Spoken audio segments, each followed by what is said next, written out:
Ladies and gentlemen, welcome back to the channel. We've got a lot to talk about. And I'm going to be honest with you, right out the gate, I'm going to say, I think that was like a top tier level of Raw we got. What in the world is going on? Because it was the Raw after the Royal Rumble, and sometimes Raw can be super boring. This was not the case. I was thoroughly entertained for the entire 2.5 hours. From top to bottom, a great show. We're going to go through all of it. This is going to be my review of it. Let me know what you agree with. Let me know what you disagree with. Nonetheless, we're going to talk about everything. We're going to be talking about the good. We're going to be talking about the bad. And we're going to be talking about all the yeeting that went on. It was crazy. So we started the show just like I was saying. We started with a yeet over here, a yeet over there. Everybody and their grandma was yeeting through the building. They were acting like Jey already won the title. we were cheering like he took home the World Series, the Super Bowl, and the WWE Championship. In reality, he just won the Rumble. But I mean, I can't get over how surprising and shocking that was. Literally nobody saw it coming. It's WWE at its best. And you have to be lying if you're saying you're not feeling a little happy. Like, even if you're not a fan of the decision in the long run, like, just feeling happy for the guy. You know, he's been in the business for a long time, and I think he absolutely deserves this. So Jey came out through the crowd, did his entrance, and I mean, it was magic. He took his time, let me tell you. He took his time getting to the ring, and even when he got to the ring, they cut off the music, and then they were just doing, like, "You deserve it" chants and all that stuff, and they begged. The crowd chanted, one more time. So we yeeted for another couple minutes, and then he started talking. Like I said, super emotional. And it kept getting emotional because Jey just goes on and cuts this beautiful promo about what it's taken to get here, how he didn't feel like he could be that solo guy, how he was kind of put into a box as a tag team wrestler. And for a while, that's all he thought he was going to be. But it's because of us. It's because of us, the fans, that he was able to see through it and finally win something like the Royal Rumble and possibly win his first major world title in WWE. We're here for the moments, man. That's what WWE is all about. This was no exception. Just amazing, feel-good start to Raw. That was until Gunther came out, and he had to rain on Jey Uso's parade, coming out and being like, you know what? I don't even want you to pick me because you're not interesting, which fair. I mean, he's already beaten him a bunch of times, right, at this point. So he was like, you know what? Even if you pick me, I refuse. And I think somebody needs to tell Gunther that that's not how this works. He can't refuse. But then he kept going on and was like, you know, I have everything to lose. You have everything to gain. I need you to lose something. So if you do choose me, I'm not just going to beat you. I'm going to put you down for good. So I think somebody needs to call the cops because I think he's going to try and murder Jey Uso. So we need to keep an eye on this man. Okay, so that was the first segment. Then we went ahead and moved on to John Cena in the chamber. So we cut to him talking at the press conference after the Rumble, being like, you know what? I don't want to just be given an opportunity. I want to earn it. So I'm going to declare myself for the Elimination Chamber, which ironically is him giving himself a spot without having to earn it because everybody else is doing qualifying matches. But John Cena just is already in the thing, which I think is hilarious. I love him. A little contradictory, but I don't care because I want him to be in the chamber and I want him to win. So we'll see where that goes. So great starts for Raw, and it just keeps on getting better because we had our first match of the evening, and it was Ludwig Kaiser versus Penta. Okay, so another Penta match, just going to try to show what he's capable of. There was no way he was going to lose this match, and they put on an amazing show. Just amazing wrestlers doing amazing wrestling things. I think it's a hilarious way to do the match, and we should make that a thing because it was Penta, who was the Iron Man, 45 minutes in the Rumble, versus Ludwig Kaiser, who was eliminated in 6 seconds by Penta. So it's the Iron Man versus the 6-second man. Let's just make that a thing. I like that as like a little tradition. So it was a fast start. It was everything you expect from a Penta match. Hurricane Rana here, handstand there, Seattle, Miedo, all that stuff. Just typical back and forth stuff. Kaiser is such an interesting wrestler too. He reminds me of like Randall from Monsters Inc. if he was in WWE. Just the way he moves, the way he carries himself. He's very meticulous. He's very slimy. I think he's phenomenal. He's phenomenal. He's in character and he wrestles in character. What more could you ask for? That does bring me to the finish of this match. Kaiser goes for a rolling attack thingy, but Penta breaks his arm instead with that little thing that he does, and then delivers with no resistance. He delivers the Penta driver, gets the 1, 2, 3, smack dab clean in the middle of the ring. You didn't expect anything else. It was by the numbers, but it was beautifully by the numbers and amazing, just amazing chemistry with these two. I want to see them wrestle again. Crowd went crazy. Great match. Great beginning match to Raw. But that was not it, because the only thing I was going to say, and I wrote this down, was like, I want to see a story with Penta. But as I was typing that sentence, Pete Dunne came out to interrupt Penta's post-match interview, and this allowed Kaiser to kind of regain composure and attack Penta in the middle of the ring from behind. And ladies and gentlemen, I think we're getting just what we asked for. I think they're going to be setting up a story maybe between these three, maybe just between one-on-one, I don't know. But we're setting up something. We're planting some seeds.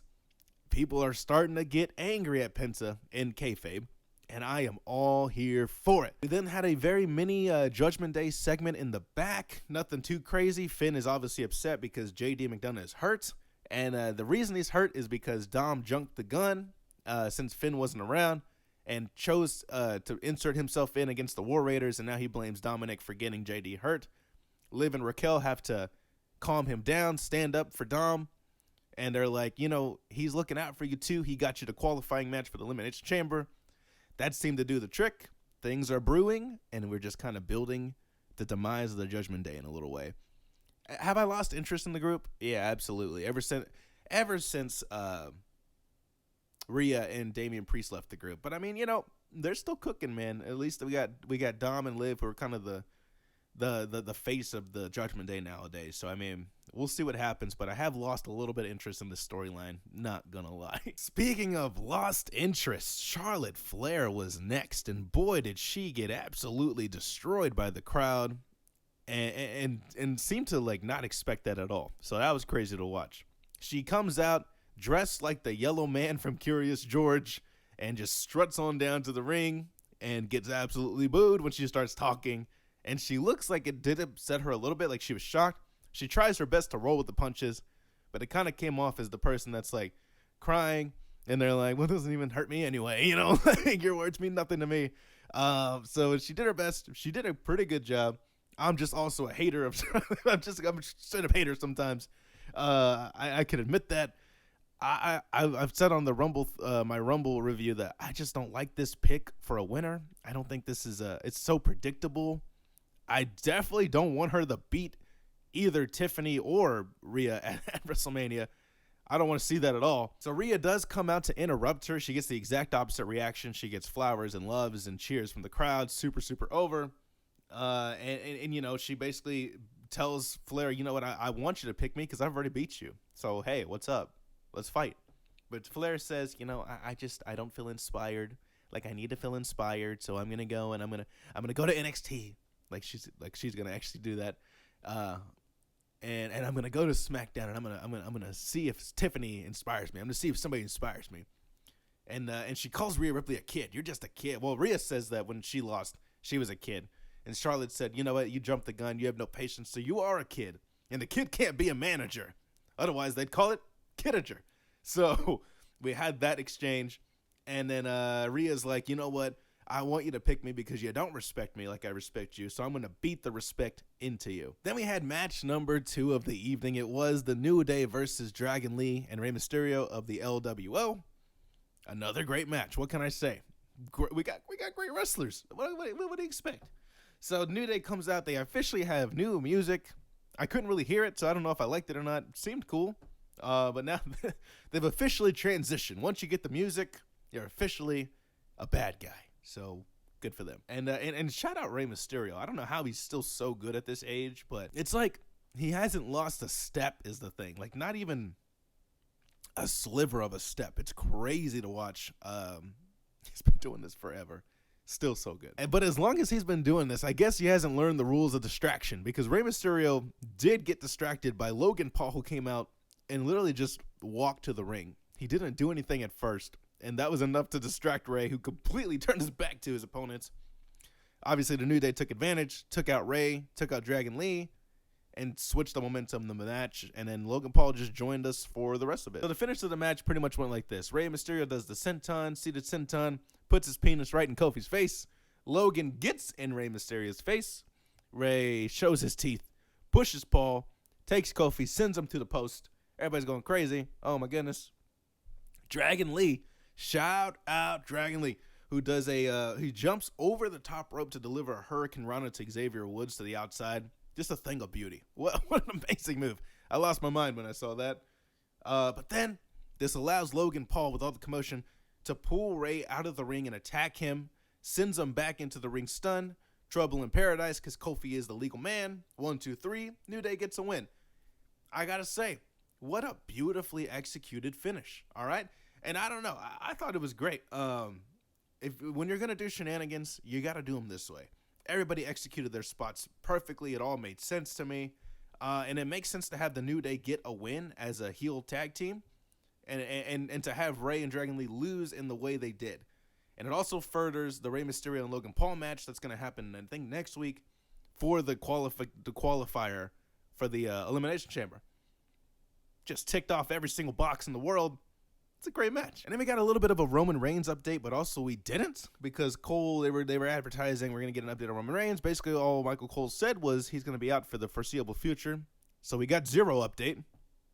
And then we moved right along. And we moved right along to our next match, which was Io Sky versus Liv Morgan. And I forgot to mention that before this match, Liv Morgan attacked Io Sky backstage, and then Rhea Ripley came out to help her, but then Raquel attacked her and left both the baby faces lying in pain. So Liv has the advantage, so to speak, as Io Sky comes out all beat up from the attack from earlier. So here we go. Now this one was interesting. I'll say that. This one was very interesting. We're gonna get into what happened. I don't know how I feel about it just yet. So in general, just a really great match. Like I've said, I'm gonna say that a million times, I think, on this show. Like, what more can you say? Both women delivered. Io Sky, I've been not shy about it. She's like my favorite wrestler right now. Every time I watch her, I'm just amazed. So just amazing offense from Io Sky. Just amazing flips and do's and la la la la la. Smooth as butter in the ring. I really want her to get a huge push. So this felt like another heartbreak. So it's not easy being an Io Sky fan right now. Let's just say that. The finish is what we got to talk about. So basically what happens is Io Sky goes for her finishing move, and Raquel gets involved and like distracts her the first time. They do a little tumble back and forth. Then she goes up again, and Raquel distracts her a second time. So, referee, what are you doing? Eject this woman. Like, this is just not fair at this point. And so since the referee was doing absolutely nothing, Rhea Ripley comes down and attacks Raquel Rodriguez because she did get attacked by her earlier, and tries to even the odds, right? So she does that. But in the heat of the moment, like, Liv kind of grabbed Rhea, and so Rhea reacted and just kind of punched her in front of everybody. And so that led to a disqualification win for Liv Morgan, and then she's advancing into the chamber because of that. Obviously, Io Sky was very upset. Rhea was seemed very apologetic, very sorry, very shaken up. And I was just like, oh no. Like I said, it's so tough. And maybe it's because I am such a fan of Io that I'm like skewed. So I don't know if this is good or bad in a way. If I had to think objectively, I'd say like, I get it. And if you're going to have her lose, like, it makes sense to have a DQ like this, but kind of underwhelming in a way. And also, I'm just not a fan of DQ finishes. For the most part, I think they have to be done, like, in very special circumstances. This might have been one, but I'm also just blind by my love for Io Sky, so I was very sad. So we'll see where this goes, but Liv Morgan is indeed in the Elimination Chamber, thanks to Rhea Ripley. Then we had the War Raiders backstage. They shouted out JD McDonough. We mentioned him a couple times in the show, so I'm glad we're doing that, showing respect to the man for nearly ending his life and career. I mean, it could have been really bad. Chad Gable interrupts them, and then tells the American-made peeps that he's going on a quest. It's time for him to go on a quest, a journey to learn the dark arts of lucha, and he'll be back. And when he comes back, he expects gold on their waist.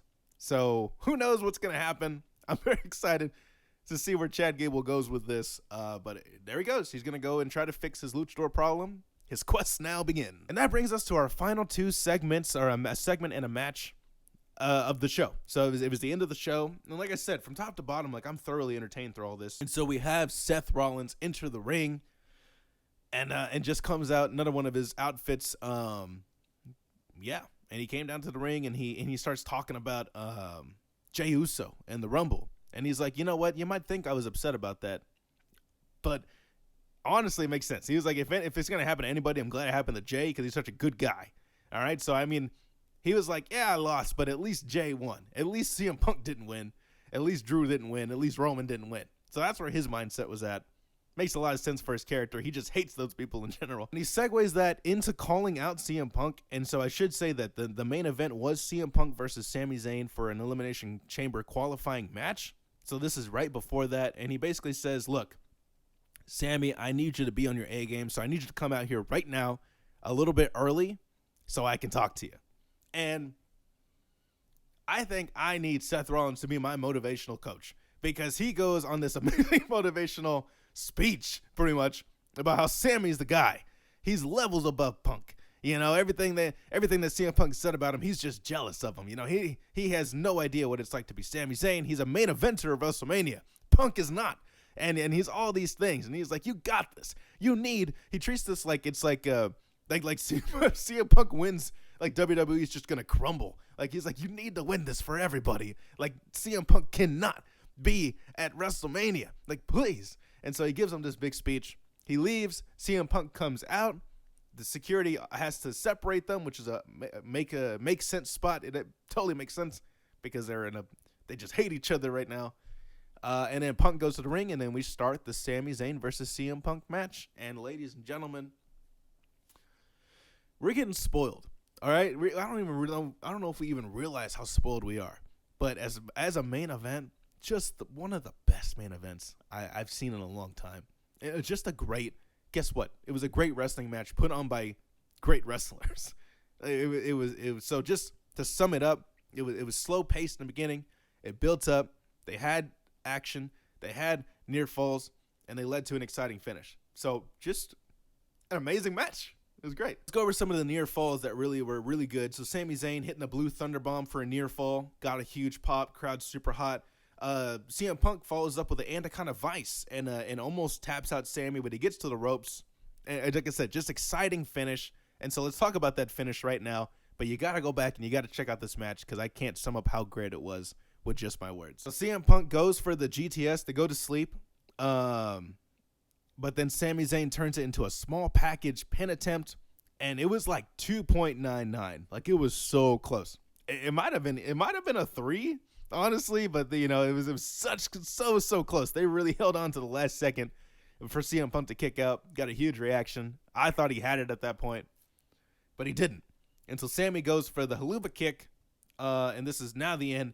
Punk counters that into the GTS, and he hits it and gets to 1, 2, 3. Now I love this, and this is why I love this, because we didn't necessarily trade finishers, but instead we traded finishing attempts.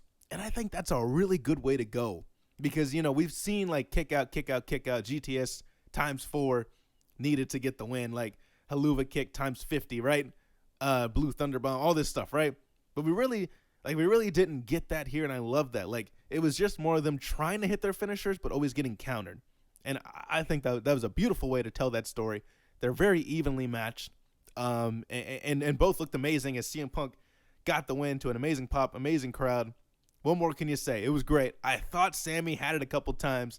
I was just thoroughly entertained. Great stuff. That was not it, because CM Punk does go and shake Sami Zayn's hand, basically saying, I respect you. Like, that was a great match. When Kevin Owens attacks Sami from behind, no, he attacks him from behind probably because he did not help him win the WWE Championship at the Royal Rumble. He takes it out on Sami. He delivers a package pile driver, and then we leave. And then that was the end of Raw. Great show. What more can I say? Great show, great show, great show, great show. Favorite match, least favorite match. My favorite match had to be the main event. It was just so good. Crowd was so hot, very entertaining, amazing finish. My least favorite match, honestly, was none of that. I can't give it to anybody. Like, I'm just gonna leave that blank because I thought every match delivered, and I had a great time with all of them. Favorite segment, dude. Everything that Jey Uso is doing. I don't care. Like, if you didn't love the decision at the Royal Rumble, like, the crowd is into it. The energy is there, and like, people are behind Jey Uso. They really, really are. So I thought it was amazing. My least favorite, the other Royal Rumble winner, Charlotte Flair. I mean, I just, maybe I'm just being a hater, but I think Jey Uso, like, absolutely love. And I'm the exact opposite for Charlotte Flair. I absolutely hate that. So I'm very much on opposite sides for that. But overall, like I said, top tier Raw. Had a great time. Good Raw after the Rumble. We're just going to keep on trucking along. WrestleMania season is in full effect, and I believe we're going to have a great one this year. So let's be optimistic, positive, have a good time watching the product that we loved. If you love this video, like, share, subscribe, all that stuff for more content. I'll see you guys on the next one.